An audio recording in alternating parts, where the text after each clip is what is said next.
Ang tunog ng nababasag na bakal ang gumising sa kaluluwa ni Lola Rosa. Hindi ito isang pamilyar na tunog sa Paraiso del Carmen. Dito, ang tanging maririnig tuwing umaga ay ang huni ng mga ibon, ang banayad na kaluskos ng mga puno ng kape, at ang malayong ugong ng lumang makinang nagsasangag ng butil. Isang musika na kinabisado na niya sa loob ng mahigit 40 taon. Ngunit ang tunog na ito ay marahas, mapangwasak. Mabilis ang kanyang mga hakbang.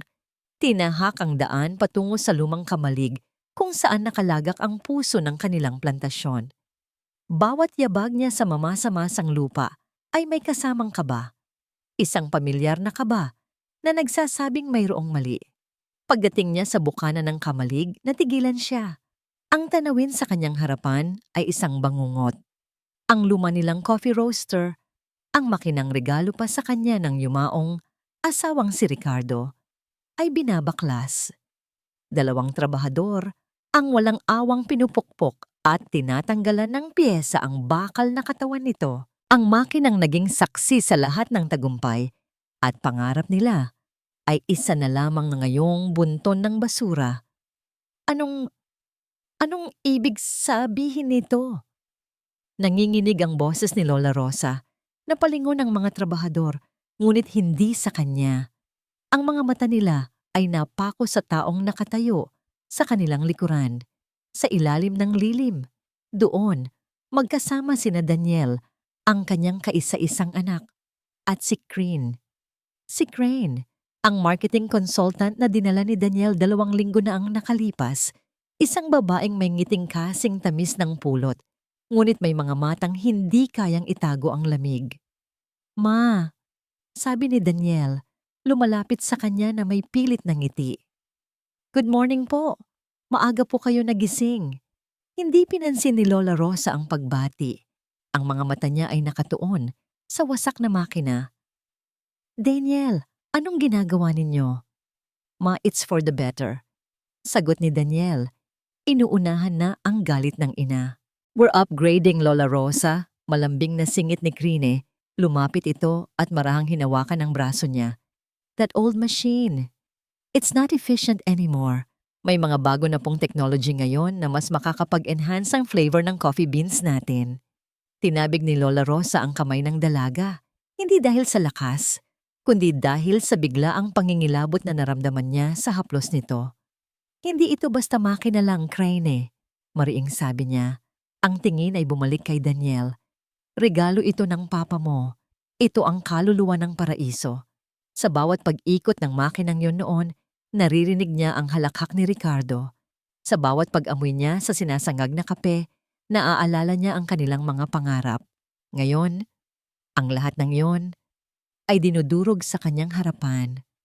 "Ma, please understand," pakiusap ni Daniel. "Paraiso needs to evolve. Hindi na pwede ang dati.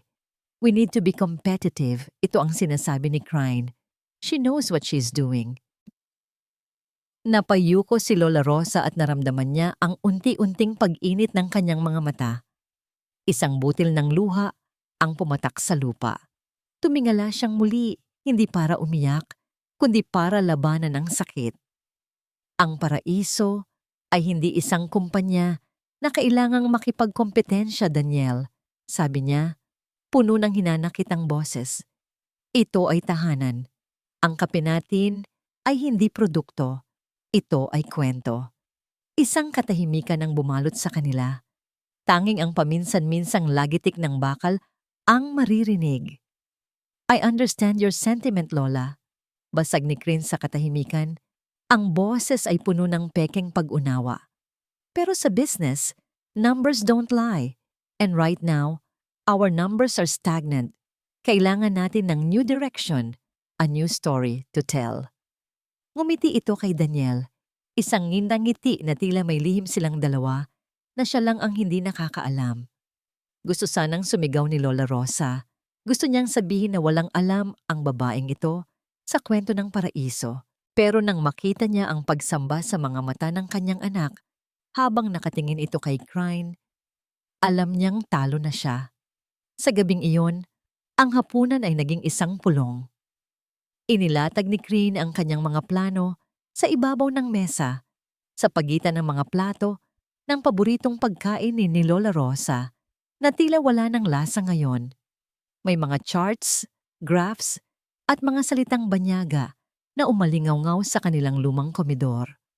Rebranding, target demographic, social media presence, global market. Bawat salita ay parang isang punyal na tumatarak sa puso ni Lola Rosa. Ang Paraiso del Carmen na kanyang itinayo mula sa pagmamahal at pangarap ay ginagawa na lamang isang produkto na ibebenta. Si Daniel naman ay parang isang batang nabighani sa isang bagong laruan. Bawat mungkahi ni Crane ay sinasalubong niya ng masiglang tango. Magaling, Crane eh. That's a brilliant idea. This is exactly what we need. Sa kalagitnaan ng presentasyon, hindi na napigilan ni Lola Rosa ang sarili. At nasaan ang mga tao sa plano mo, Crane? Tanong niya. Ang boses ay mahinahon ngunit may bigat. Nasaan ang pamilya ng mga trabahador na naninilbihan dito ng ilang dekada na? Nasaan ang tradisyon? Napatingin si Crane sa kanya. Ang nangiti ay hindi pa rin nawawala. Lola, we will take care of them. Pero kailangan din nilang mag-adapt sa changes. Progress requires sacrifice. Sakripisyo o paglimot? Giit ni Lola Rosa. Ma! Saway ni Daniel, baka sa boses niya ang pagkainis. Pinapahiya niyo naman si Crane. She's here to help us. Napatingin si Lola Rosa sa kanyang anak. Ang anak na dati raati ay laging humihingi ng kanyang payo. Ang anak na dati raati ay nakikinig. Ngayon, tila isa na itong estranghero. Tumayo si Lola Rosa. Nawalan na ako ng ganang kumain. Umalis siya sa hapagkainan. Iniwan ang dalawa na nag-uusap tungkol sa kinabukasan ng isang paraisong hindi na niya makilala. Habang naglalakad siya sa pasilyo, narinig niya ang huling sinabi ng kanyang anak, malakas at puno ng pananabik. Ma, this is it. Si Crane ang mag-aangat sa paraiso sa buong mundo. Napatigil si Lola Rosa sa tabi ng bintana. Sa labas, ang gabi ay payapa. Ngunit sa loob ng kanyang dibdib, nararamdaman niya ang pagdating ng isang malakas na unos. Ang lason ay nakapasok na sa kanilang paraiso at dala ito ng isang babaeng may ngiti ng anghel at mga mata ng isang ahas. Para kay Daniel, si Lola Rosa ay hindi lamang isang ina. Siya ay isang alamat, isang monumento. Ang bawat sulok ng Paraiso del Carmen ay may bakas ng kamay nito. Ang bawat butil ng kape ay may kwento ng kanyang pagsisikap. At sa loob ng halos 50 taon, nabuhay si Daniel sa ilalim ng anino ng alamat na iyon. Isang anino na minsay nagbibigay lilim, ngunit mas madalas ay nagpaparamdam sa kanya na siya'y maliit at kulang. Mahal niya ang kanyang ina. Walang duda roon. Ngunit kasabay ng pagmamahal na yon ay ang isang lihim na pagnanasa, ang mapatunayan sa lahat, lalo na sa kanyang sarili, na kaya niyang higitan ang nagawa nito. At si Crane ang sagot sa kanyang mga dasal. Sa bisig ng babae, hindi siya ang anak ni Lola Rosa. Siya si Daniel del Carmen, ang bisyonaryo, ang kinabukasan. Huwag mong isipin ang sinabi ni Mama kanina. Bulong ni Daniel kay Crane ng gabing iyon.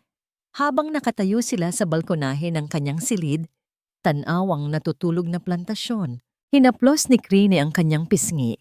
Ang mga daliri nito ay malambot. Ngunit ang haplos ay may-ari. Naiintindihan ko siya.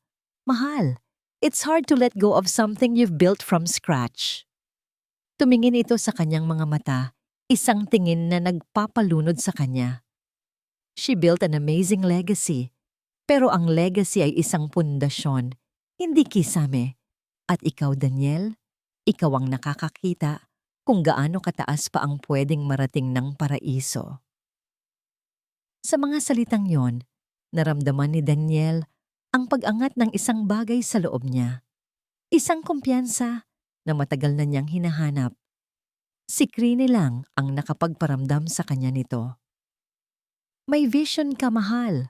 Dagdag pa nito, ang boses ay isang matamis na himig.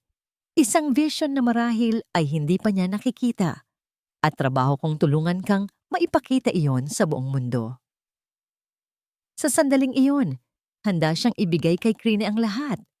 Kinabukasan, ginawa ni Daniel ang kanyang unang malaking desisyon. Pinatawag niya si Mang Jose, ang matandang katiwala, sa kanilang bodega.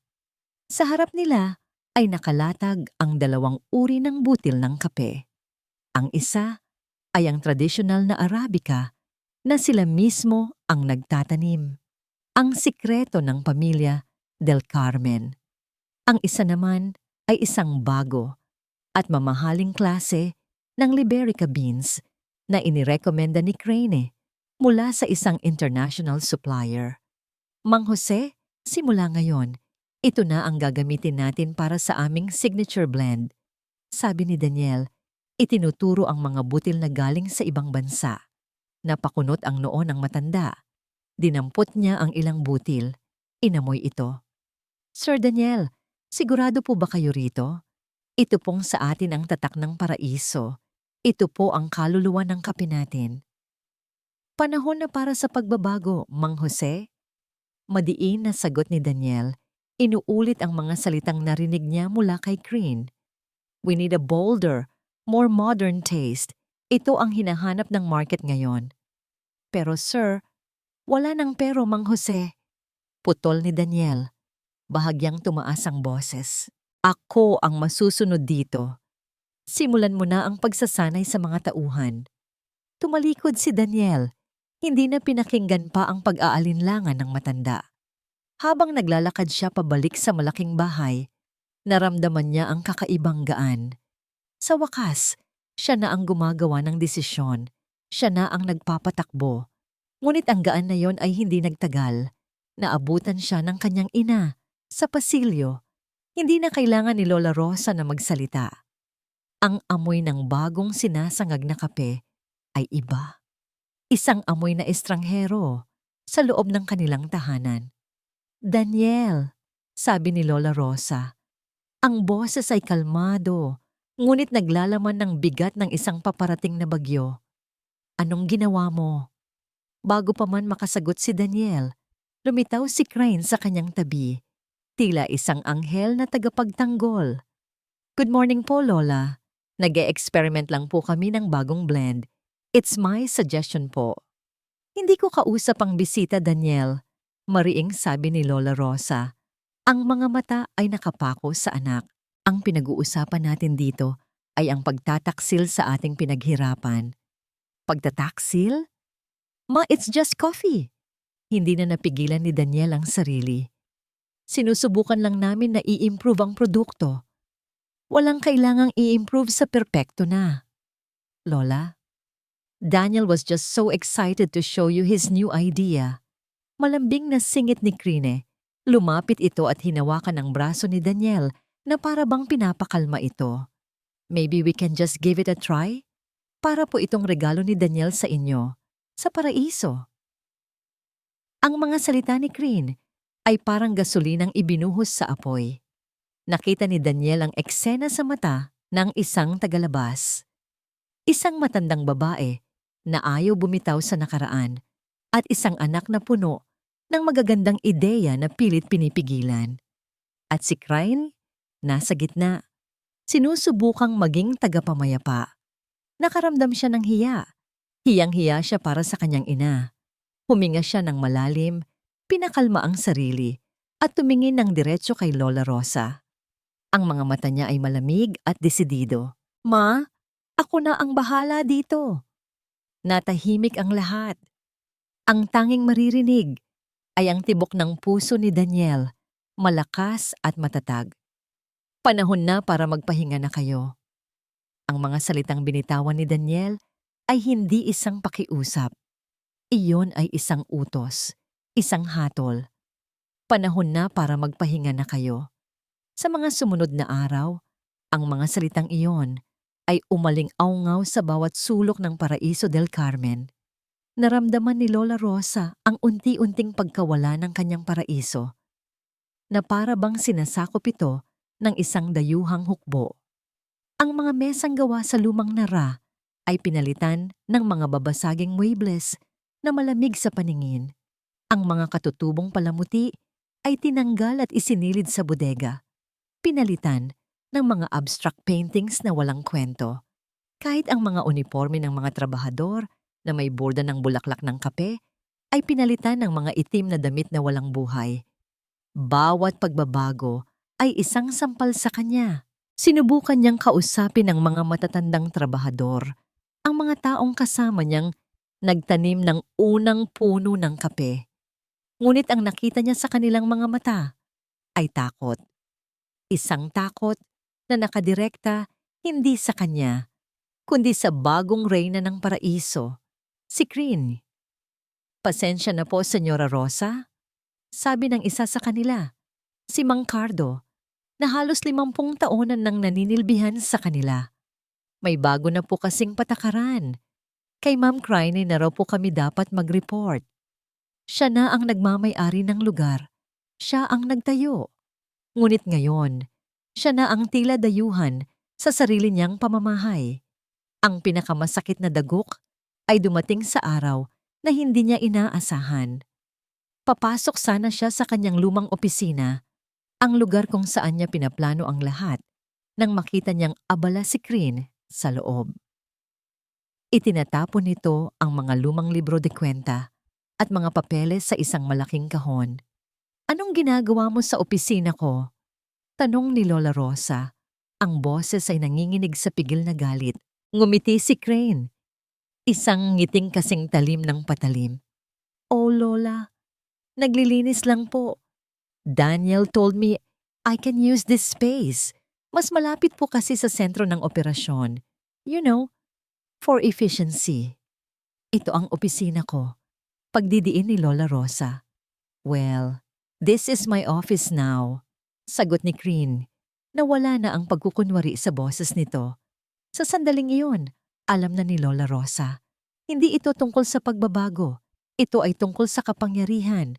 At si Crane ay narito para agawin ang lahat mula sa kanya. Tumakbo siya para hanapin si Daniel, ngunit ang nakita niya ay lalo lamang dumurog sa kanyang puso. Sa may hardin, nakita niya si Crane na may iniaabot na isang mamahaling hikaw kay Aling Nena, ang kanilang labandera. Pagkatapos ay pasimple itong lumapit sa cabinet kung saan nakasabit ang bag ni Mang Jose. May kung anong isinilid ito sa loob.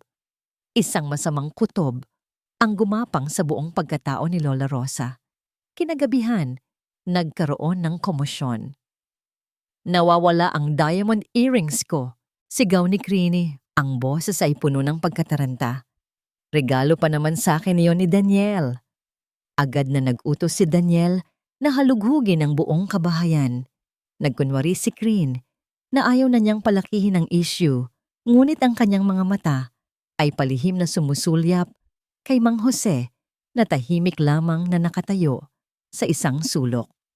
"Hayaan mo na, mahal, baka nalaglag ko lang," sabi pa ni Crane. Ngunit si Richard, ang super na palaging anino ni Crane, ang nagsalita. "Sir Daniel, kung papayagan po ninyo, baka dapat nating tingnan ang mga gamit ng mga kasambahay para lang pumalinis ang pangalan ng lahat." Pumayag si Daniel at doon, sa loob ng luma at gamit na bag ni Mang Jose, natagpuan ang mamahaling hikaw. "Hindi po sa akin iyan." Pagtatanggol ni Mang Jose, ang kanyang mukha ay puno ng pagkalito at takot. "Senyora Rosa, maniwala po kayo sa akin." Tumingin si Lola Rosa kay Daniel. "Daniel, anak, kilala natin si Mang Jose. Hindi niya magagawa ito. Ito ay isang patibong." Ngunit si Daniel ay hindi nakinig. Ang nakita lang niya ay ang luha sa mga mata ni Crane at ang ebidensyang nasa kanyang harapan. "Nakakahiya ka, Mang Jose," sigaw ni Daniel. Ang mukha ay namumula sa galit.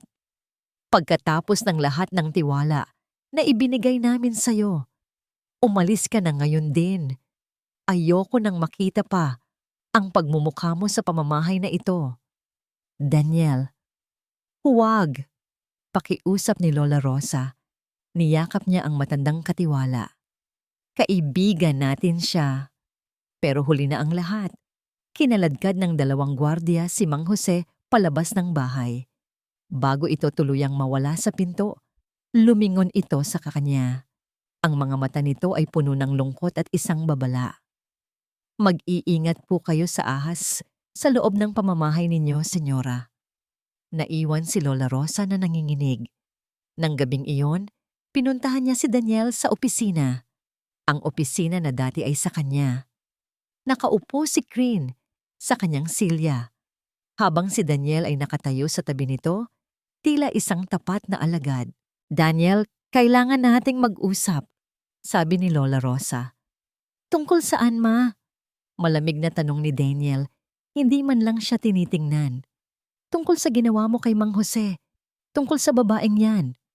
Tumigil na kayo, ma. Sabi ni Daniel. Ang boses ay pagod na. Wala na kayong pakialam dito. Ang bawat salita ay parang suntok sa kanyang sikmura. Ang anak na kanyang pinalaki. Ang anak na kanyang minahal ng higit sa kanyang buhay. Ito na ang nagsasabi na wala na siyang halaga. Na puno ng luha ang kanyang mga mata. Hindi na niya ito pinigilan. Hinayaan niyang dumaloy ang unang patak ng luha ng kanyang pagkatalo. Tumalikod siya at naglakad palayo. Bawat hakbang ay mas mabigat kaysa sa nauna. Alam niya, sa sandaling yon, na hindi lang ang kanyang opisina ang nawala sa kanya. Nawala na rin ang kanyang anak. Ang peking ng ngiti ay unti-unting nabuura sa mga labi ni Crane habang minamaneho ni Richard ang sasakyan palayo sa marangyang tarangkahan ng Paraiso del Carmen. Sa loob ng sasakyan, hindi na siya ang kaakit-akit at mahining si Crane. Ang postura niya ay nagbago. Ang mga mata niya ay naging matalas at malamig. Huminto ka sa unang karinderya na makita mo. Utos niya, ang boses ay matigas at walang bahid ng lambing. Gutom na ako. Sumunod si Richard ng walang tanong. Huminto sila sa isang maliit na kainan sa tabi ng kalsada, malayo sa karangyaan na kanilang iniwan. Umupo sila sa isang mesang plastik at umorder ng simpleng pagkain. Dito, sila ay hindi na amo at chuper. Sila ay magkapatid.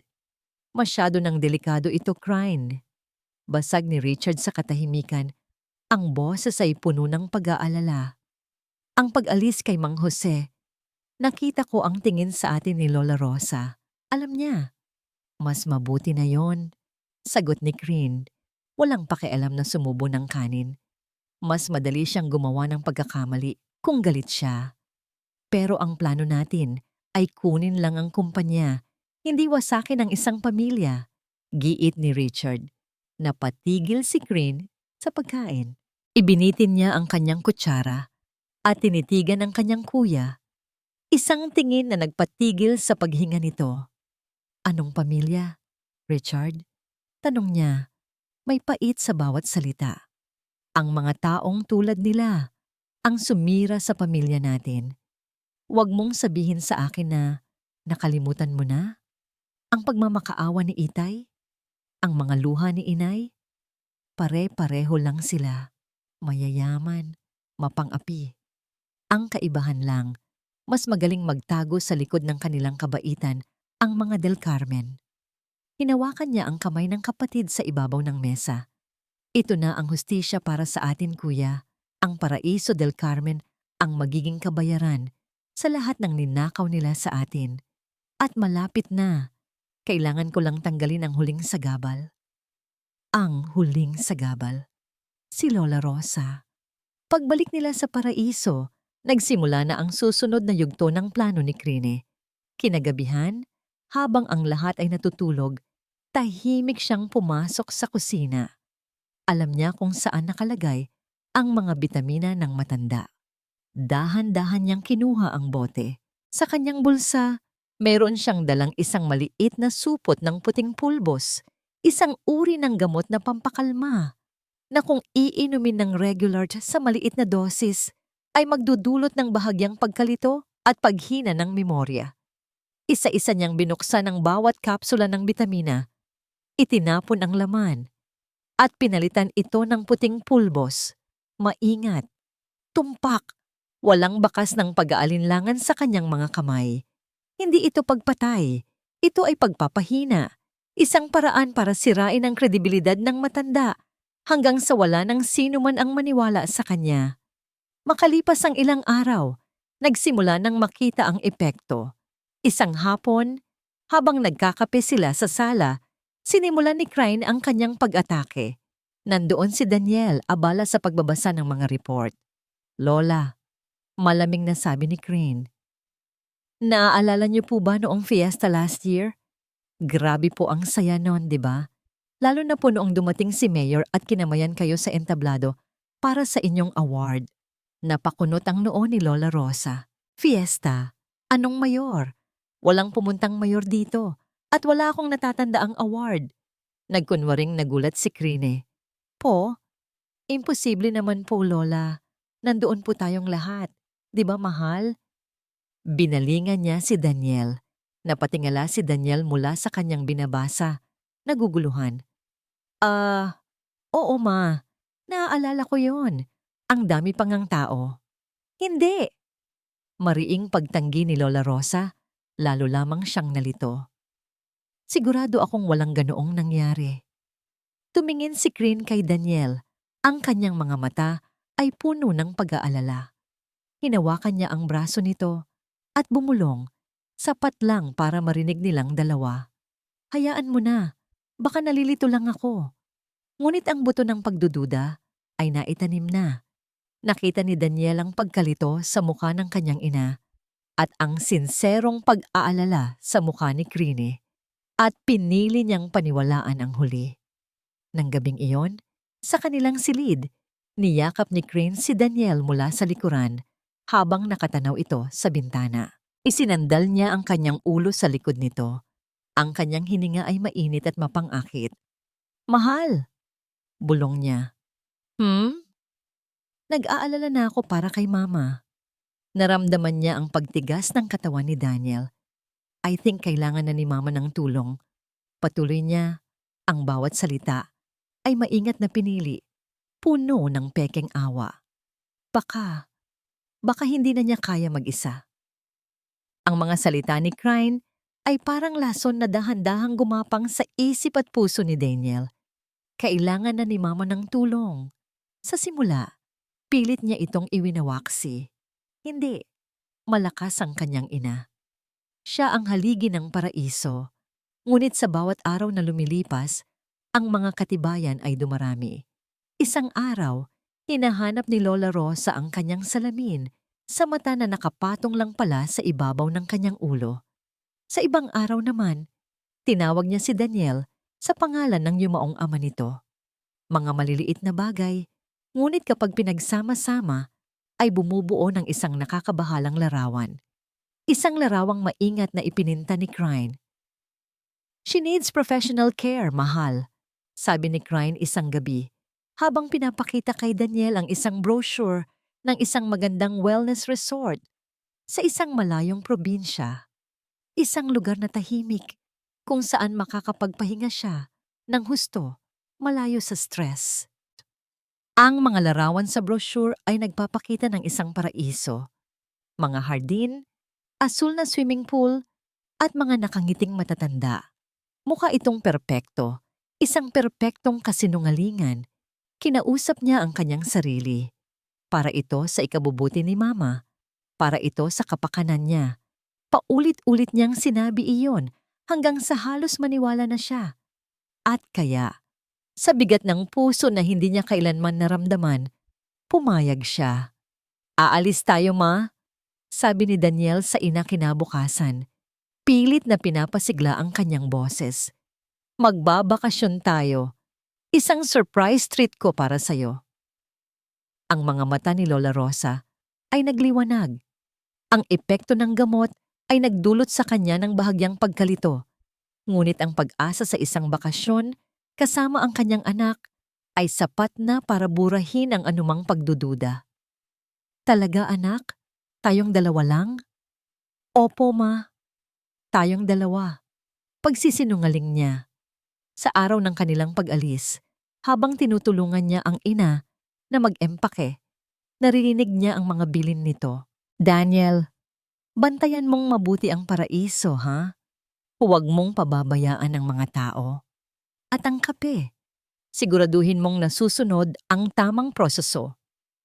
Bawat salita ay parang isang karayom na tumutusok sa kanyang konsensya. Niyakap niya ito ng mahigpit. Opo ma, huwag po kayong mag-alala. Sa biyahe si Richard ang nagmamaneho. Si Lola Rosa ay masayang nagkukwento tungkol sa mga nakaraan. Ngunit sa kalagitnaan ng biyahe, dinalaw ito ng antok.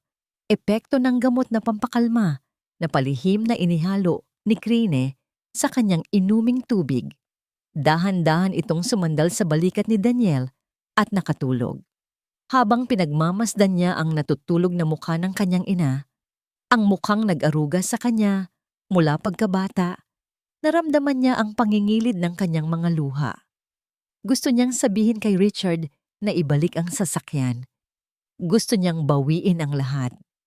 Ngunit nang maisip niya si Crine, ang mga pangako nito, ang bagong buhay na inaalok nito sa kanya, pinatigas niya muli ang kanyang puso. Huminto ang sasakyan sa isang maliit at halos abandonadong terminal ng bus sa gitna ng kawalan. Ang hangin ay maalinsangan at ang paligid ay maalikabok. Ito ang lugar na pinili ni Crane. Malayo. Walang makakakilala sa kanya. Nandito na tayo, Sir Daniel, sabi ni Richard.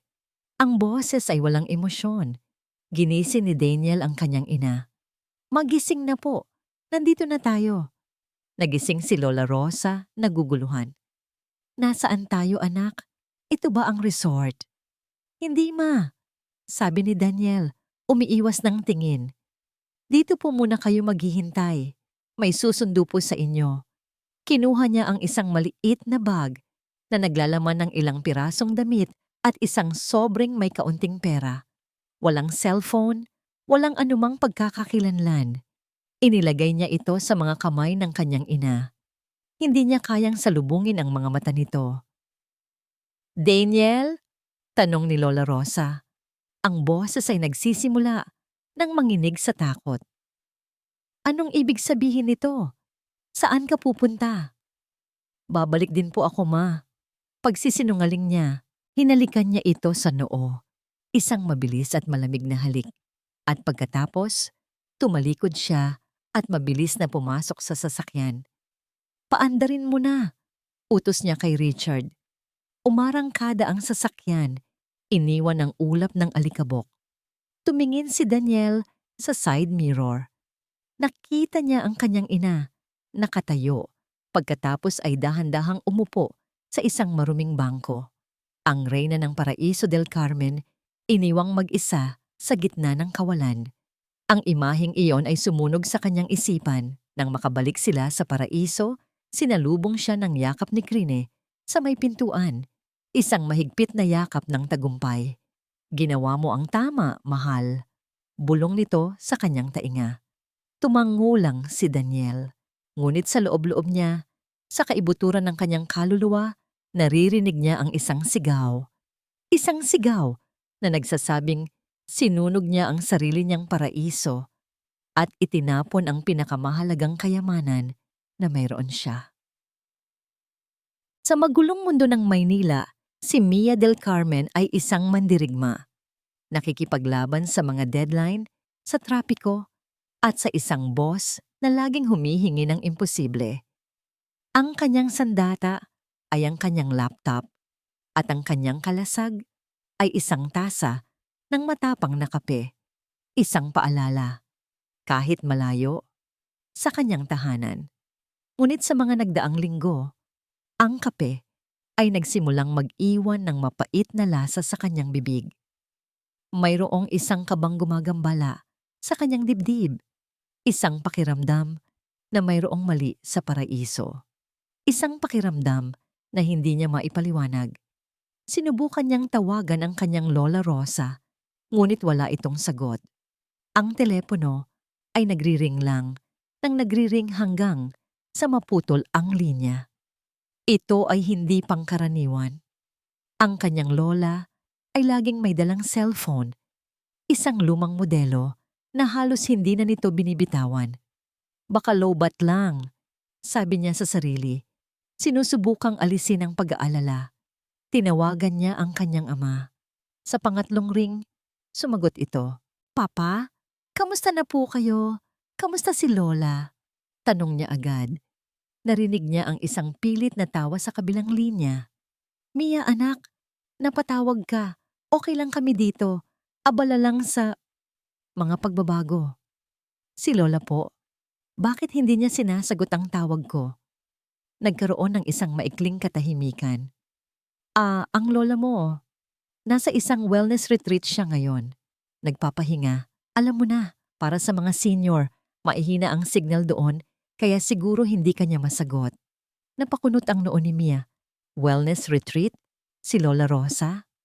Ang kanyang lola ay mas gugustuhing maglakad sa plantasyon ng kape kaysa maupo sa isang spa. Mayroong mali. Ganoon po ba? Saan po yan? Baka pwede ko siyang sulatan. Huwag na anak. Uuwi rin naman siya kaagad. Mabilis na sagot ni Daniel. Oh, sige na. May meeting pa ako. Mag-iingat ka dyan. Bye. At ibinaba na nito ang telepono. Naiwan si Mia na nakatitig sa kanyang cellphone. Ang kaba sa kanyang dibdib ay lalong lumakas. Hindi ganoon kausap ang kanyang ama. Ang boses nito ay pilit at may iniiwasan. Kinagabihan, habang nag-aayos siya ng kanyang mga gamit, binuksan niya ang kanyang maliit na lalagyan ng alahas. Nakita niya roon ang isang pares ng hikaw na may batong buwang bato. Napangiti siya nang maalala ang katerno nito, ang kwintas na ibinigay niya sa kanyang lola nung huling kaarawan nito. Naalala niya ang araw na yon. Ang saya sa mga mata ni Lola Rosa habang isinusuot nito ang kwintas. Apo, ito na ang pinakamagandang regalo na natanggap ko, sabi nito. Habang suot ko ito, parang lagi kitang kasama. Mula noon, hindi na yon hinubad ng kanyang lola. Isang ideya ang pumasok sa kanyang isip. Malapit na ang ika-30 anibersaryo ng Paraiso del Carmen. Isang malaking selebrasyon. Imposibleng hindi umuwi ang kanyang lola para doon. Uuwi ako, desisyon niya. Susurpresahin ko sila. Ngunit bago pa man niya mabuksan ang kanyang laptop para mag-book ng ticket, tumunog ang kanyang cellphone. Isang unknown number. Nagatubili siyang sagutin, ngunit may nagudyok sa kanya. Hello? Mia, apo. Napatayo si Mia. Ang boses, kahit mahina at tila nag-aalala, ay pamilyar. Mang Jose? Gulat niyang tanong. Bakit po kayo napatawag? Saan po kayo kumuha ng number ko? Wala na tayong oras para dyan, sabi ng matanda. May pilit na hinahabol ang hininga.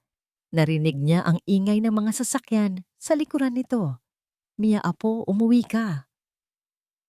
Ang boses ni Mang Jose ay puno ng isang bagay na nagpadala ng kilabot sa buong katawan ni Mia. Desperasyon. Kailangan ka ng lola mo. Ano pong ibig niyong sabihin? Nasa wellness retreat daw po si Lo. Tut, tut, tut. Ibinaba na nito ang tawag. Nabitawan ni Mia ang kanyang cellphone. Ang puso niya ay dumadagundong sa kanyang dibdib. Ang lahat ng kanyang pag-aalala, ang lahat ng kanyang masamang kutob ay biglang nagkatotoo. Hindi na siya nag-isip pa. Binuksan niya ang kanyang laptop. Ang mga daliri ay nanginginig habang nagtatype. Hindi na siya naghahanap ng promo. Hindi na siya naghahanap ng pinakamurang flight. Ang tanging nasa isip niya ay ang mga huling salita ni Mang Jose. Kailangan ka ng lola mo. Sa gitna ng liwanag ng kanyang laptop screen, isang pangako ang namuo sa kanyang puso. Lola, I'm coming home. Kung nano, isang kwintas na may pendant na buwang bato. Ang hininga ni Mia ay tila ninakaw mula sa kanyang mga baga. Ang mundo sa kanyang paligid ay huminto sa pag-ikot. Ang malakas na tunog ng musika mula sa party ay naging isang malayong ugong na lamang. Ang tanging malinaw na bagay sa buong sansinukob ay ang kumikinang na bato sa leeg ng marungis na babae. Ang kwintas na yon, ang regalo niya. Ang kanyang mga binti ay parang may sariling isip. Dahan-dahan siyang lumapit. Bawat hakbang ay isang paglalakbay sa isang bangungot. Ang kanyang mga mata ay hindi maalis sa pamilyar na alahas at pagkatapos ay sa mukha ng babae. Isang mukhang payat at puno ng mga guhit ng paghihirap, ngunit sa ilalim ng dumi at kalungkutan, nandoon pa rin ang mga matang minsan nang tinuruan siyang mangarap. Ang mga labing minsan nang nagkwento sa kanya tungkol sa mahika ng mga butil ng kape. Umupo siya sa kanyang mga tuhod sa harap ng babae, sa ibabaw ng malamig at maruming semento. Ang kanyang kamay ay nanginginig habang dahan-dahan niyang inaabot ang kwintas. Lola? Ang salita ay isang bulong, isang tanong, isang panalangin. Tumingala ang babae. Ang mga mata nito ay blanko, walang buhay, isang bintanang hindi nagpapakita ng anumang nasa loob. Walang pagkilala, walang emosyon, pero iyon siya iyon. Si Lola Rosa niya, isang bagay ang nabasag sa loob ni Mia, isang sakit na mas matindi pa sa anumang sakit na naramdaman na niya. Ang kanyang lola, ang reyna ng paraiso, ay narito, isang pulubi sa labas ng sarili niyang kaharian. Ang bulong ay naging isang hikbi, at ang hikbi ay naging isang sigaw na puno ng sakit at galit. Lola! Ang sigaw na yon ay bumasag sa mahika ng pekeng kasiyahan. Ang mga bisita na malapit sa tarangkahan ay napalingon. Ang musika ay tila nag-atubili. Isang kwintas na may pendant na buwang bato. Ang hininga ni Mia ay tila ninakaw mula sa kanyang mga baga. Ang mundo sa kanyang paligid ay huminto sa pag-ikot. Ang malakas na tunog ng musika mula sa party ay naging isang malayong ugong na lamang. Ang tanging malinaw na bagay sa buong sansinukob ay ang kumikinang na bato sa leeg ng marungis na babae. Ang kwintas na yon, ang regalo niya. Ang kanyang mga binti ay parang may sariling isip. Dahan-dahan siyang lumapit, bawat hakbang ay isang paglalakbay sa isang bangungot. Ang kanyang mga mata ay hindi maalis sa pamilyar na alahas, at pagkatapos ay sa mukha ng babae. Isang mukhang payat at punuan ng mga guhit ng paghihirap, ngunit sa ilalim ng dumi at kalungkutan, nandoon pa rin ang mga matang minsan nang tinuruan siyang mangarap. Ang mga labing minsan nang nagkwento sa kanya tungkol sa mahika ng mga butil ng kape. Umupo siya sa kanyang mga tuhod sa harap ng babae sa ibabaw ng malamig at maruming semento. Ang kanyang kamay ay nanginginig habang dahan-dahan niyang inaabot ang kwintas. Lola? Ang salita ay isang bulong, isang tanong, isang panalangin. Tumingala ang babae. Ang mga mata nito ay blanko, walang buhay. Isang bintanang hindi nagpapakita ng anumang nasa loob. Walang pagkilala, walang emosyon. Pero iyon siya iyon, si Lola Rosa niya. Isang bagay ang nabasag sa loob ni Mia. Isang sakit na mas matindi pa sa anumang sakit na naramdaman na niya. Ang kanyang lola, ang reyna ng paraiso, ay narito. Isang pulubi sa labas ng sarili niyang kaharian. Ang bulong ay naging isang hikbi, at ang hikbi ay naging isang sigaw na puno ng sakit at galit. Lola! Ang sigaw na yon ay bumasag sa mahika ng pekeng kasiyahan. Ang mga bisita na malapit sa tarangkahan ay napalingon. Ang musika ay tila nag-atubili. Ang sigaw ni Mia ay parang kidlat na gumuhit sa kalangitan ng gabing iyon, sapat na para marinig hanggang sa loob ng bahay. Narinig ito ni Daniel, ang tunog ng pangalan ng kanyang ina, Isinigaw sa paraang puno ng pangingilabot, ay tumagos sa lahat ng ingay at kasinungalingan. Tumakbo siya. Tumakbo siya palabas ng bahay. Nilagpasan ang mga nagtatakang bisita. Tinulak ang sinumang humarang sa kanyang daan. Ang kanyang puso ay kumakaripas, hindi dahil sa pagod, kundi dahil sa isang takot na mas malalim pa sa kamatayan. Pagdating niya sa tarangkahan, ang tanawin sa kanyang harapan ang nagpatigil sa kanyang mundo. Ang kanyang anak na si Mia, nakaluhod sa lupa, yakap-yakap ang isang marungis na babae. At ang babaeng iyon, ang buhok, ang tindig, kahit sa dilim, kahit sa kabila ng dumi. Ang salita ay halos hindi lumabas sa kanyang bibig. Isang pabulong na tanong sa hangin. Lumapit siya. Ang mga binti ay nanginginig. Nakita siya ni Mia. Ang mga mata ng kanyang anak ay hindi na puno ng pagdududa. Ang mga yon ay nag-aapoy na sa purong galit at sakit. Anong ginawa mo sa kanya? Tanong ni Mia. Ang bawat salita ay isang akusasyon na tumama sa kanya ng buong bigat. Sabi mo nasa wellness retreat siya. Anong klaseng retreat to pa? Ang pabayaan siyang maging pulubi sa labas ng sarili niyang pamamahay. Nang makalapit si Daniel, nakita niya ng malinaw ang mukha ng kanyang ina. Ang mga mata nitong walang direksyon. Ang mga labi nitong tuyo. Nanginginig ito sa lamig. Parang sinaksak ang kanyang puso. Lumuhod siya sa tabi ni Mia. Ma, anong nangyari sa'yo? Hinawakan niya ang kamay nito. Malamig. Napakalamig. Ang komosyon ay umakit na sa pansin ng lahat. Si Crane, kasama ang ilang bisita, ay lumabas din. Nang makita niya ang eksena, isang panandali ang pagkatakot ang gumuhit sa kanyang mukha bago ito napalitan ng isang maskara ng pagkagulat. Daniel, anong nangyayari? Sigaw niya, papalapit. Sino yan? Nang makita niya ang matanda, nagkunwari siyang nag-aalala. Diyos ko, kamukhang-kamukha niya si Lola Rosa. Daniel, mahal, baka isa lang siyang pulubi na nagkataong kamukha niya. Delikado yan. Sinubukan niyang hilahin si Daniel patayo. Halika na sa loob, huwag mong hawakan yan. Baka may sakit. Huwag mo siyang hawakan. Sigaw ni Mia, tinabig ang kamay ni Crane palayo. Tiningnan niya si Crane na para bang isa itong demonyo. Huwag na huwag mong mahahawakan ng lola ko. Ikaw na ahas ka. Sa gitna ng kaguluhan, sa gitna ng mga bulungan ng mga bisita, at ng mga kumikislap na ilaw ng mga cellphone na kumukuha ng video, isang boses ang pumailan lang, matatag at malinaw. Ako ang sasagot sa tanong mo, Daniel. Lahat ay napalingon sa pinanggalingan ng boses. Mula sa anino ng isang malaking puno ng akasya, isang figura ang lumabas.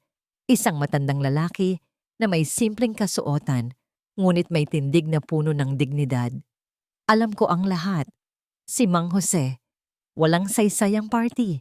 Ang mga bulungan ng mga bisita ay dahan-dahang naging mga paalam. Ang malakas na musika ay namatay. Ang pekeng paraiso na itinayo ni Crane sa loob ng isang gabi ay gumuho sa isang iglap. Sa loob ng master's bedroom, ang silid na dati ay kay Lola Rosa, ang katahimikan ay mas mabigat kaysa sa anumang ingay. Nalinis na nila si Lola Rosa. Ang marurungis na damit ay napalitan na ng malinis na bestida. Ngunit ang blangkong tingin sa kanyang mga mata ay nananatili. Nakahiga lamang ito, nakatitig sa kisame na para bang ang kanyang kaluluwa ay naiwan sa malamig na bangketa sa labas. Nakatayo sa tabi ng kama si Daniel, hindi gumagalaw. Ang bawat paghinga niya ay tila isang malalim na pagsisisi. Pinagmamasdan niya ang mukha ng kanyang ina, ang mga bagong kulubot na dulot ng paghihirap, ang nawalang kislap sa mga mata nito. Ito ang resulta ng kanyang kahinaan, ng kanyang katangahan. Lumapit si Mia, naglagay ng basang bimpo sa noo ng kanyang lola. Hindi niya tinitingnan si Daniel, ngunit ang bawat galaw niya ay puno ng isang malamig na galit. Hindi na natiis ni Daniel. Mia, nabasag ang kanyang boses.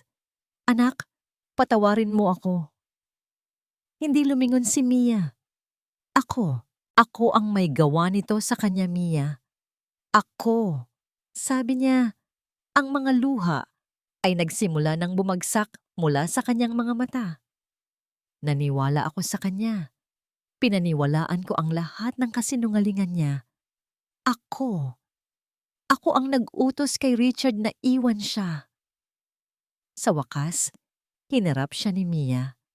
Ang mga mata nito ay namumula rin, ngunit hindi dahil sa awa, dahil sa galit. Bakit pa? Bakit? Dahil mahina ako. Pag-amin niya, ang kanyang buong katawan ay nanginginig. Dahil gusto kong patunayan ang sarili ko. Dahil nabulag ako sa mga pangako niya. Patawarin mo ako, anak. Patawarin mo ako, anak. Patawad. Ang kanyang mga salita ay naputol sa isang malakas na hikbi. Napaluhod siya sa sahig. Ang kanyang mukha ay nakasubsob sa kanyang mga palad. Ang pagiging isang CEO, ang pagiging bisyonaryo, ang lahat ng yon ay nawala. Sa sandaling iyon, siya ay isa lamang anak na durog ang puso. Nalulunod sa isang karagatan ng pagsisisi na siya mismo ang gumawa. Hindi siya sinagot ni Mia. Ang katahimikan nito ay mas masakit pa sa anumang sigaw. Maya-maya, bumukas ang pinto. Pumasok si Mang Jose. Ang kanyang mukha ay seryoso. May dala siyang isang lumang itim na bag. Oras na para malaman ninyo ang lahat. Sabi niya, ang kanyang boses ay may awtoridad. Lumapit siya sa maliit na mesa sa silid. Si Mia ay tumayo sa tabi niya. Tumingala si Daniel mula sa sahig. Ang kanyang mukha ay basang-basa ng luha. Binuksan ni Mang Jose ang bag.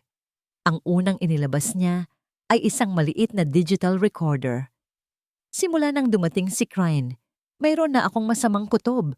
Pagsisimula ni Mang Jose. Nang paalisin ninyo ako, Sir Daniel, hindi ako tuluyang umalis. Nanatili ako sa bayan. Nagmasid. Nakinig. Pinindot niya ang play button. Isang boses ang umalingaw-ngaw sa tahimik na silid. Boses ni Crane, malinaw at walang pagkukunwari. Siguraduhin mong sa lugar na yon mo siya ibababa, Richard. Malayo, walang tao, walang makakakilala sa kanya. Hayaan mo siyang magmukhang baliw doon. Sumunod ang boses ni Richard. Paano kung may makakita sa atin? Walang makakakita. At kahit pa mayroon, sino ang maniniwala sa isang matandang ulyanin? Si Daniel ay nasa palad ko na. Ang paraiso ay halos atin na, kuya. Kuya. Ang salitang yon ay tumatak sa isip ni Daniel na parang nagbabagang bakal. Magkapatid sila. Ang lahat ng ito ay isang masusing plano. Napatayo si Daniel, nanginginig sa galit. Hindi sa kanila, sa sarili niya. Mayroon pa, sabi ni Mang Jose. Inilabas niya ang isang folder na puno ng mga dokumento. Mga kopya ng bank transfer sa isang account na nakapangalan kay Richard. Mga kopya ng mga kasunduan sa mga bagong supplier na may kahina-hinalang presyo, kung saan malinaw na may komisyon na napupunta sa isang kumpanyang pag-aari ni Crane. Nangolekta ako ng ebidensya, patuloy ni Mang Jose. Hinanap ko rin ang tunay na pagkatao nila.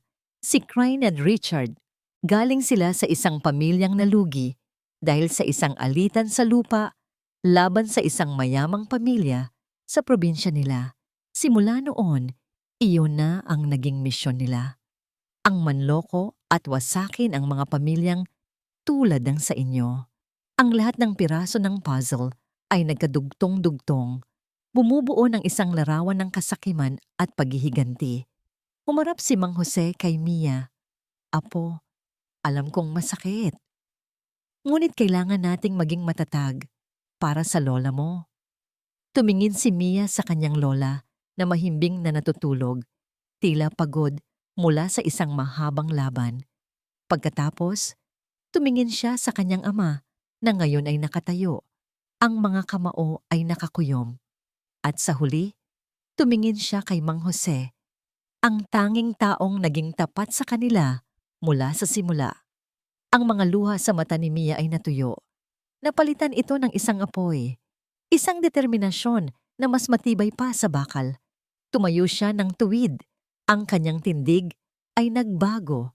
Hindi na siya ang dalagang nalilito. Siya na ngayon ang tagapagtanggol ng kanyang pamilya. "We will take back our home," sabi niya. Ang boses ay matatag at puno ng kapangyarihan. "We will fight for Lola." Sa sandaling iyon, bumukas ang pinto. Si Crane, na marahil ay na-realize na nawawala na siya sa kontrol, ay pumasok. Ang kanyang mukha ay puno pa rin ng pekeng pag-aalala. "How is she?" tanong niya. Tila isang mapagmahal na manugang. "I'm so worried. Tatawag na ako ng ambulansya." "Get out!" Ang utos ay nanggaling kay Mia. Isang utos na kasing lamig ng yelo. Hinarangan niya ang daan ni Crane. Tinitigan niya ito ng diretso sa mata. "And call your brother," dagdag ni Mia. "We need to have a family meeting." Ang dating opisina ni Lola Rosa na ginawang pugad ni Crane ang naging korte para sa huling paghuhukom. Nandoon silang lahat. Si Mia, nakatayo sa ulunan ng mesa, tila isang general na handa ng sumabak sa giyera. Sa kanyang tabi ay si Daniel, tahimik ngunit ang mga mata ay nagbabaga sa determinasyon. Sa kabilang dulo ng mesa, naroon si Mang Jose, kalmado at handa. Isang abogado, isang matalik na kaibigan ng pamilya, ay nakaupo rin sa tabi nila. Sa kabilang panig, nakaupo si Crane at Richard. Ang pagkukunwari ay wala na. Ang mukha ni Crane ay isang maskara ng malamig na pagsuway, habang si Richard naman ay hindi mapakali.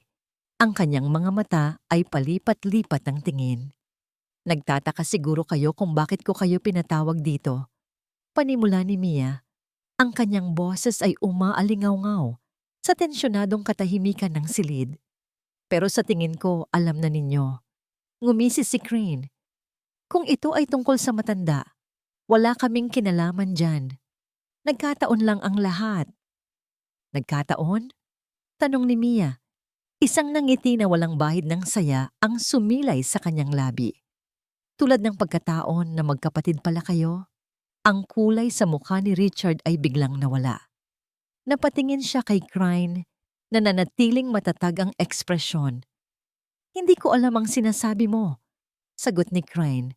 "Kung ganoon, baka ito ay magpapaalala sa'yo," sabi ni Mia.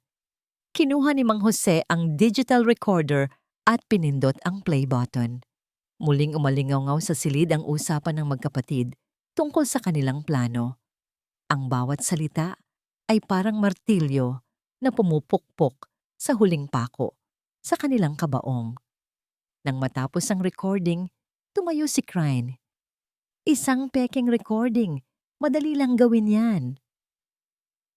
"Kung ganoon, paano mo ipapaliwanag ito?" tanong ng abogado, habang inilalapag sa mesa ang mga dokumento ng bank transfer at mga peking kontrata. Malinaw dito ang paglipat ng malaking halaga ng pera mula sa pondo ng paraiso patungo sa isang shell company na nakapangalan sa Crane, at mula doon, diretso sa personal na account ng kapatid mo. Sa pagkakataong ito, si Richard na ang hindi nakatiis. "Crane, tama na!" sigaw niya. Nanginginig ang boses. "Huli na tayo!" Tumingin siya sa mga Del Carmen. Ang kanyang mga mata ay puno ng galit at desperasyon. "Oo, ginawa namin. At alam niyo kung bakit? Dahil deserve niyo yan. Lahat kayong mayayaman. Pare-pareho lang kayo. Inagawan ninyo ng lupa ang pamilya namin. Itinaboy ninyo kami na parang mga aso. Ito lang ang paraan para makuha namin ang hustisya." "Hustisya?" bulong ni Daniel. Tumayo siya ng dahan-dahan. Ang kanyang mga kamao ay nakakuyom sa kanyang tagiliran. "Ang tawag mo sa ginawa ninyo sa nanay ko ay hustisya. Ang itapon siya na parang basura. Tumahimik ka. Sigaw ni Crine. Ngayon ay nawala na ang lahat ng kontrol. Wala kang karapatang magsalita. Isa kang mahinang nilalang, Daniel. Ginamit lang kita. At alam mo kung ano ang nakakatawa? Ni hindi ka man lang nahirapang manipulahin. Isang papuri lang, isang pangako ng kadakilaan, at lumuhod ka na sa paanan ko. Sa sobrang galit, sumugod si Crane. Akmang sasampalin si Mia. Ngunit bago pa man dumapo ang kanyang kamay, isang malakas na braso ang humarang dito. Si Daniel. Hinawakan niya ng mahigpit ang braso ni Crane. Ang kanyang mga mata ay nag-aapoy. Hindi na ngayon. Sa eksaktong sandaling iyon, bumukas ang pinto. Pumasok ang dalawang pulis. Nabitawan ni Daniel ang braso ni Crane. Ang tapang ng babae ay biglang naglaho, napalitan ng takot. Habang pinupusasan sila, si Richard ay napayuko na lamang at umiyak. Ngunit si Crane, kahit sa kanyang pagkatalo, ay nanatiling mapagmataas. Habang dinadaan siya sa harap ni Daniel, tumigil ito. Tinitigan niya ito ng diretso sa mata. Ang huling lason ay lumabas mula sa kanyang bibig. You deserve this, Daniel. You are weak, and you will always be. Pagkatapos ay kinaladkad na sila palabas ng silid. Naiwan ang katahimikan. Isang katahimikan na hindi natensyonado, kundi pagod. Tapos na ang laban. Ngunit alam nilang lahat, ang tunay na pagsubok ay ngayon palang magsisimula. Ang paghilom. Lumipas ang ilang buwan. Ang ingay ng eskandalo ay unti-unting humupa. Napalitan ng pamilyar na huni ng mga ibon at ng banayad na kaluskos ng mga puno ng kape sa Paraiso del Carmen. Walang naging madali. Si Lola Rosa ay dahan-dahang bumabalik. Ang kanyang memorya ay may mga butas pa rin. Mga pirasong hindi na marahil maibabalik pa. Ngunit sa bawat araw na lumilipas, may mga bagong kislap na sumusulpot sa kanyang mga mata. Lalo na kapag nakikita niya ang kanyang apo at anak na magkasama. Si Daniel ay nagbago. Itinakwil niya ang posisyon bilang CEO. Sa halip, ibinuhos niya ang kanyang oras sa mismong lupa ng plantasyon. Doon siya matatagpuan araw-araw, kasama ng mga magsasaka. Ang kanyang mga kamay ay puno ng lupa, ang kanyang balat ay sunog sa araw. Iyon ang kanyang penitensya. At sa bawat halamang kanyang inaalagaan, nararamdaman niya ang unti-unting paghilom, hindi lang ng lupa, kundi ng kanyang sarili. Si Mia ang pumalit sa pamumuno, ngunit ginawa niya ito sa paraang kakaiba. Hindi niya tinapon ang mga plano ni Crane. Sa halip, sinuri niya ang mga ito. Kinuha ang mga ideyang may pakinabang at isinanib ang mga ito sa tradisyon na itinuro ng kanyang lola. Isang hapon, iprinisenta niya ang kanyang bagong plano sa dalawang pinakamahalagang tao sa kanyang buhay. Nakaupo sila sa beranda, sa harap ng 3 tasa ng bagong sangag na kape. Hindi na natin kailangan ng global market o rebranding. Panimula ni Mia, ang kailangan lang natin ay ikwento kung sino talaga tayo. Ipinakita niya sa kanila ang isang bagong disenyo para sa pakete ng kanilang kape. Nandoon ang larawan ng lumang coffee roaster, ang makinang minsang winasak, ngunit ngayon ay simbolo na ng kanilang katatagan. Sa ilalim nito, isang bagong slogan, Paraiso del Carmen, where every cup tells a story. Paraiso del Carmen, kung saan bawat tasa ay may kwento. Ang plano niya ay simple. Hindi na sila magiging isang malaking korporasyon. Sila ay magiging isang karanasan. Isang lugar kung saan maaaring pumunta ang mga tao para matutunan ang proseso ng kape mula sa butil hanggang tasa, marinig ang mga kwento ng mga magsasaka, at maramdaman ang init ng isang tahanan. Napangiti si Daniel. Gusto yan ni Mama. Tumingin sila pareho kay Lola Rosa. Tahimik lang itong nakikinig. Hawak-hawak ang tasa ng kapeng inihanda ni Daniel. Ang orihinal na timpla, ang sikretong recipe ng pamilya. Dahan-dahan itong sumimsim. Isang sandali ng katahimikan. Pagkatapos, isang maliit na ngiti ang sumilay sa mga labi ni Lola Rosa.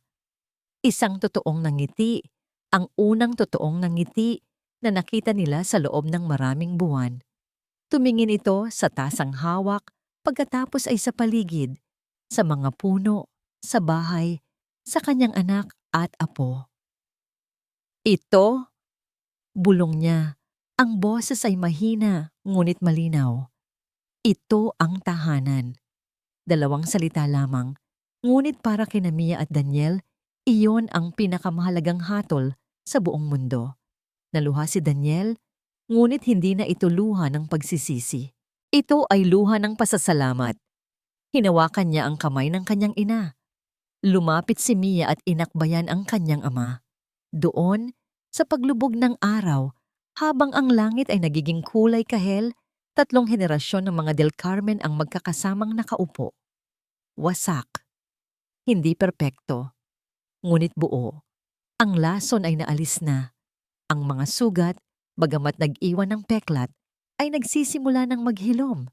At sa gitna ng kanilang mga pira-pirasong puso, sa amoy ng kapeng kanilang minamahal, ang paraiso ay muling nagsimulang mamukadkad. Hindi na ito isang lugar na gawa sa lupa at negosyo, kundi isang tahanan na muling itinayo sa pundasyon ng pagpapatawad, pag-asa, at higit sa lahat, pagmamahal. 1 taon ang lumipas, ang hangin sa Paraiso del Carmen ay muling napuno ng tawanan at musika. Ngunit sa pagkakataong ito, ang musika ay hindi na banyaga at malakas. Ito ay ang malambing na tunog ng isang gitara, ang mga katutubong awitin na kinakanta ng mga trabahador at ang masayang hiyaawan ng mga batang naghahabulan sa damuhan. Ito ang unang pista ng ani at kwento, isang pagdiriwang na ideya ni Mia. Isang selebrasyon hindi lang para sa masaganang ani ng kape, kundi para na rin sa mga kwentong bumubuo sa kanilang kasaysayan. Mula sa beranda, pinagmamasdan ni Mia ang lahat. Ang kanyang puso ay puno ng isang kapayapaan na matagal niyang hindi naramdaman. Nakita niya si Mang Jose na ngayon ay opisyal ng tagapagsalaysay ng paraiso. Nakapalibot sa kanya ang isang grupo ng mga bisita, bata't matanda, habang buong pagmamalaki niyang ikinukwento ang pinagmulan ng unang puno ng kape sa plantasyon. Sa di kalayuan, naroon ang kanyang ama, si Daniel. Hindi na ito nakasuot ng mamahaling suit, kundi isang simpleng polo shirt at pantalon na may bahid ng lupa. Matiyaga niyang tinuturuan ang isang pamilya kung paano pumitas ng hinog na bunga ng kape. Isang ngiti ang laging nakaguhit sa kanyang mga labi. Isang ngiting totoo, hindi napilit. Nang magtama ang kanilang mga mata, tumango si Daniel sa kanya. Isang tango ng pasasalamat at pagmamahal na walang hanggan. Ang dating mahinang lalaki na nagpalamon sa kasinungalingan ay wala na. Ang natira ay isang ama at isang anak na buong pagpapakumbabang niyakap ang kanyang tunay na tungkulin. Ang maging tagapag-alaga ng lupaing minana niya. Ngunit ang pinakapaboritong tanawin ni Mia ay ang nasa kanyang tabi. Nakaupo sa isang tumba-tumba si Lola Rosa habang masayang pinapanood ang sigla ng kapistahan. Ang kanyang mga mata ay may kislap na. Hindi pa rin perpekto ang kanyang memorya, ngunit ang mahalaga ay ang ngayon. At ngayon, siya ay masaya. Lumapit si Mia at umupo sa paanan ng kanyang lola. Isinandal niya ang kanyang ulo sa mga tuhod nito, tulad ng ginagawa niya noong bata pa siya. Masaya ka ba, La? Mahinang tanong ni Mia. Hinaplos ni Lola Rosa ang kanyang buhok. Ang paraiso ay hindi lugar, apo. Sagot nito, ang boses ay malinaw. Ito ay ang pakiramdam na ikaw ay nasa tahanan, kasama ang mga taong bumubuo sa iyong puso. Tumingin si Lola Rosa sa papawirin, kung saan ang araw ay anandahan ng lumulubog. Naaalala ko ang lolo mo, bigla nitong sabi. Dito rin kami palaging umuupo, sabi niya sa akin. Rosa, balang araw, ang mga bunga ng kaping ito ay hindi lang magbibigay sa atin ng kabuhayan, magbibigay ito sa atin ng mga kwento. Tama pala siya. Napatitig si Mia sa kanyang lola. Isang alaala, isang malinaw at buong alaala. Napaluha si Mia, ngunit ito ay luha ng purong kaligayahan. Niyakap niya ang kanyang lola ng mahigpit. Sa yakap na yon, sa gitna ng pagdiriwang, sa ilalim ng papalubog na araw, naramdaman ni Mia ang tunay na kahulugan ng lahat. Ang Paraiso del Carmen ay hindi lamang nailigtas. Ito ay muling isinilang, mas matatag, mas makabuluhan, at mas totoo kaysa dati.